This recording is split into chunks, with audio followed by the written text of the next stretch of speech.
नमस्कार मेरे सभी प्यारे भाई लोगों। आज की इस कहानी का नाम है नए साल में भूतों की पार्टी।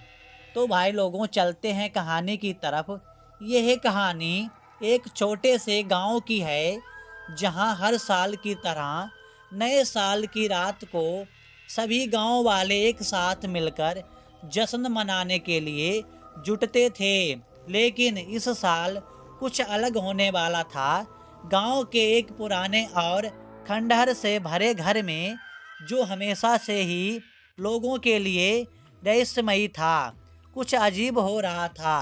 रात के अंधेरे में जैसे ही घड़ी की सुई ने 12 बजाए, उस खंडहर के दरवाजे से एक हल्की सी रोशनी निकलने लगी। गांव वाले अपने घरों में थे और उत्सव का आनंद ले रहे थे, लेकिन कुछ दूर से अजीब आवाजें आ रही थीं। कोई हंसी की आवाज तो कोई गाने की आवाज, और कुछ दूर से ढोल की थाप भी सुनाई दे रही थी। ये सब सुनकर एक युवा बालक अर्जुन, जो भूत प्रेत की कहानियों पर यकीन नहीं करता था, उसने ठान लिया कि वह इस रहस्य का पता लगाएगा। वह चुपके से खंडहर के पास गया और अंदर घुसने की कोशिश की। जैसे ही उसने दरवाजा खोला, उसकी आंखें फटी की फटी रह गईं। वह देखता है कि खंडहर के अंदर भूत प्रेत की एक बड़ी पार्टी चल रही थी। सभी भूत रंग बिरंगे कपड़े पहने हुए थे और उनके चेहरे पर हंसी थी। कुछ भूत काले रंग के थे तो कुछ सफ़ेद, कुछ रंगीन और कुछ तो बिल्कुल नाचते हुए दिखाई दे रहे थे। एक भूत, जो एक पुराने राजा का जैसा था, उसने अर्जुन को देखा और कहा, तुम यहाँ क्यों आए हो? मानव अर्जुन डर के बजाय शरारत से बोला, मैं तो बस यह देखने आया था कि आप लोग नए साल की पार्टी कैसे मनाते हैं।